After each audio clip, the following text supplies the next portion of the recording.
This is TPI the podcast. In this episode, AI John and AI Jane narrate a profile from our Home Away from Home series. Welcome to the Deep Dive. Today we're going to look at the career of Jeff Lynn, a man who's gone from Alabama to Asia and back again, leaving his mark on the world of economic development. You've given us a ton of information about him, and frankly, some of it's surprising. Get ready to discover how medical devices, workforce training, and a global perspective all converge in a story that might just inspire you to see your own career path in a whole new light. It's fascinating how seemingly disparate experiences can come together to create a truly unique skill set.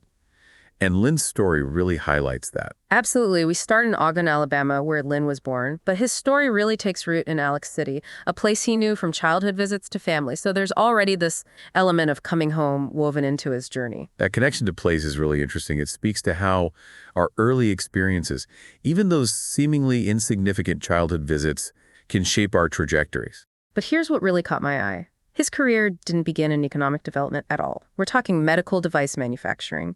Working in a contact lens plant for about a decade, who would have guessed that could lead to a career transforming entire communities? Right. But when you think about it, Lynn gained practical knowledge of manufacturing processes during those years. He understood production lines, quality control, the nuts and bolts of how things are made. And that's knowledge you can apply across a surprisingly wide range of industries. And that's precisely what happens. When his company decided to build a new plant, Lynn got involved with Quick Start Georgia, a workforce training program run by the state. What's interesting is that he wasn't just recruiting companies to Georgia, he was helping them build their workforce from the ground up, using customized training programs. I mean, think about the complexity of that, especially when you're working with companies from all over the world. Exactly, and this is where his deep understanding of manufacturing really shines. He could speak the language of the companies he was recruiting and understand the very specific skills their workers would need to succeed. It wasn't simply about filling job openings. It was about ensuring those companies had the talent to thrive long-term, which is crucial for sustainable economic growth. We're talking about a global scope here. Asia, Europe, working with major players like Kia Motors, Honda, Yamaha. Imagine the cultural awareness and adaptability that requires. It's a testament to his ability to bridge cultural gaps and tailor his approach to each company's specific needs. He wasn't just dropping businesses into a new environment. He was helping them integrate and flourish within that environment. Okay, so let's talk about some specifics. Take Kia Motors, for example. They built a massive assembly plant in Georgia. What role did Lynn and Quick Start play in making that happen? Where Kia needed a workforce capable of handling advanced manufacturing processes, Quick Start worked closely with Kia to develop customized training programs that focused on very specific skills, such as robotics and automation. These programs helped bridge the gap between the skills available in the local workforce and the skills demanded by a high-tech automotive manufacturer. So it wasn't just about finding warm bodies. It was about equipping people with the precise skills needed to succeed in these advanced manufacturing roles. I'm starting to see why his work in Georgia caught the attention of other states. Absolutely. And it wasn't just about technical skills either. Quick Start also focused on soft skills, things like teamwork, communication, and problem solving.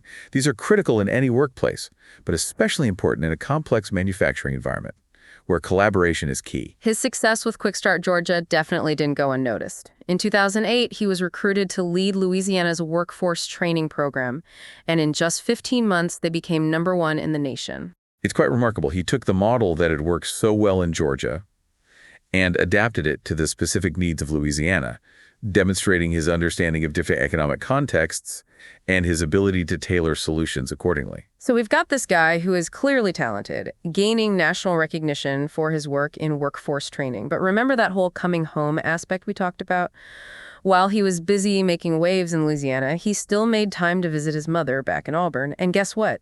The Alabama community college system came calling, offering him a position that would bring him right back to his roots. It's almost like his career was drawing him back to Alabama all along. There's a beautiful symmetry to that, right? This idea that we can venture out into the world, gain incredible experience, and then bring all that knowledge and insight back to the places we hold dear. In 2016, he moved back to Alabama, and in 2020, he became the president of Central Alabama Community College. Now, this wasn't just an administrative role. He was actively shaping the curriculum to align with the needs of local industries.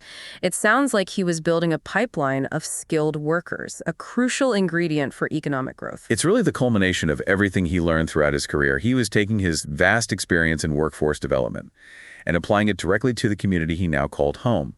What's especially remarkable is that he saw the community college not just as an educational institution, but as an engine for economic development. And his commitment wasn't limited to the college campus either. Lynn was very active in the community, serving on various boards, from the Chamber of Commerce to the Lake Martin Economic Development Alliance, and even statewide organizations like the Aerospace Alliance. That's a pretty clear sign of someone invested in Alex City's future. It highlights his understanding that economic development is a multifaceted effort. It's not just about training workers. It's about creating a community that attracts and retains businesses, a community where people want to live, work, and raise their families. So he's working with companies, shaping education, involved in local organizations. It seems like Lynn was really approaching economic development from all angles. Exactly. And that's one of the things that makes his story so compelling. He wasn't just focused on attracting new businesses. He was also working to ensure that existing businesses had the skilled workforce they needed to thrive and potentially expand. So how did Lynn go about making that happen? What specific strategies did he use to build those connections between the college and local industries? Well, one of the key things he did was establish advisory boards, made up of representatives from local businesses. These boards provided valuable input on the skills that were in high demand in the local economy, allowing the college to tailor its programs to meet those specific needs. So instead of guessing what skills employers might need, he went straight to the source, building a system that was responsive to the real-time needs of the local economy. That's smart. It was. And it went beyond just identifying skills gaps. Lynn also worked to build partnerships with businesses, to offer apprenticeships and internships.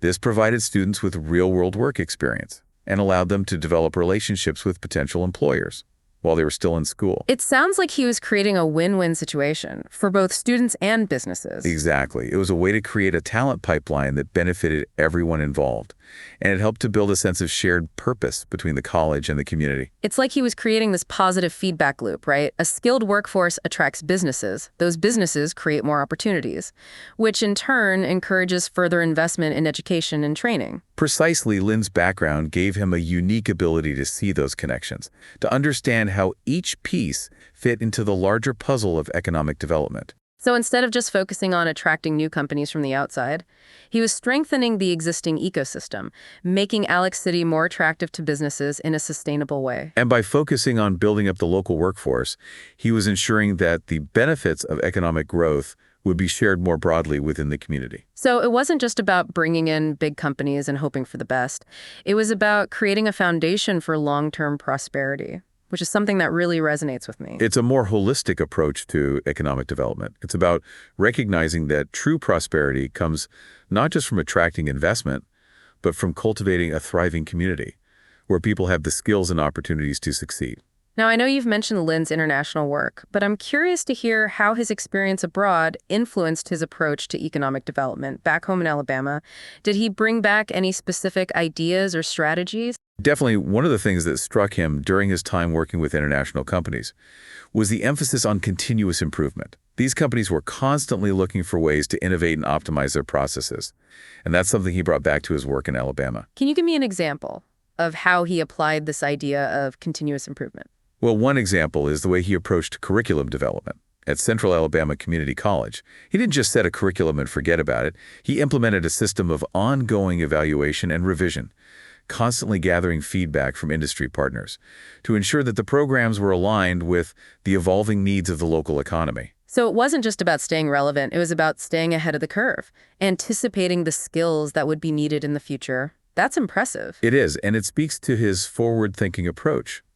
He understood that in a rapidly changing global economy, complacency is not an option. This is all fascinating, but I'm wondering what it means for our listeners, for someone who might not be involved in economic development or workforce training. Why should they care about the career journey of a community college president in Alabama? That's a great question. I think there are several takeaways from Lynn's story that apply to anyone, regardless of their career path. First, it's a reminder that our unique skills and experiences, no matter how diverse they may seem, can be incredibly valuable. You never know how your past might prepare you to make a difference in the future. So don't discount those seemingly random jobs or experiences, right? They might be building blocks for something bigger down the line. Exactly. And second, Lynn's story highlights the importance of adaptability. He was constantly learning and evolving, adapting his skills and knowledge to new challenges and opportunities. And that's a crucial skill in today's fast-paced world. It's not just about what you know, it's about your ability to learn and grow. Right. And finally, I think Lynn's story is an inspiring example of how one person can make a real difference in their community.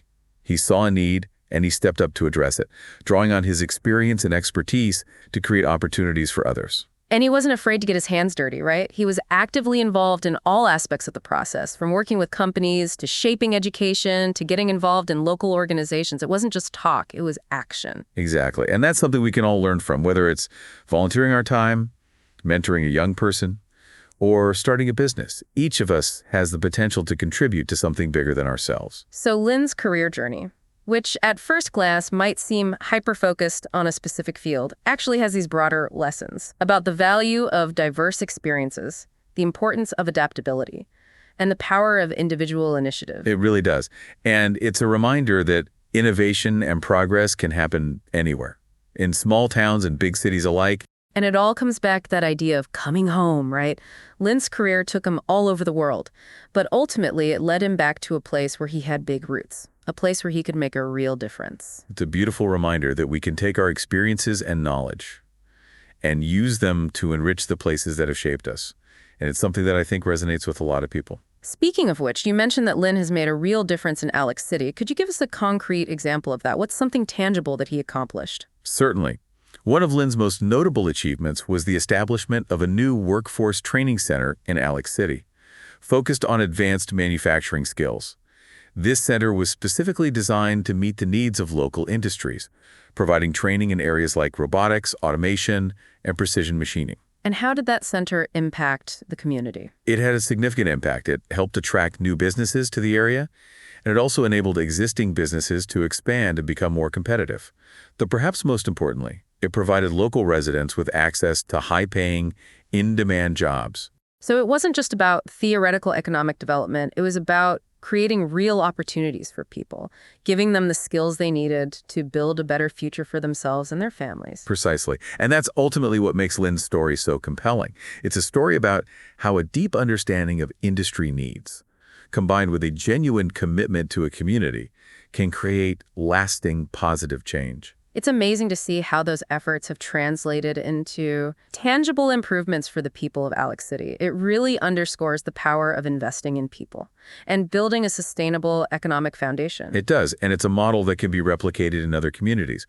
Lynn's story shows that you don't need massive resources or a big city environment to create positive change. What you need is vision, commitment, and a willingness to collaborate. It's about recognizing the assets that already exist within a community and then figuring out how to leverage those assets to create new opportunities. Exactly. And it's about understanding that economic development is not a one-size-fits-all proposition. Every community is different, with its own unique strengths and challenges.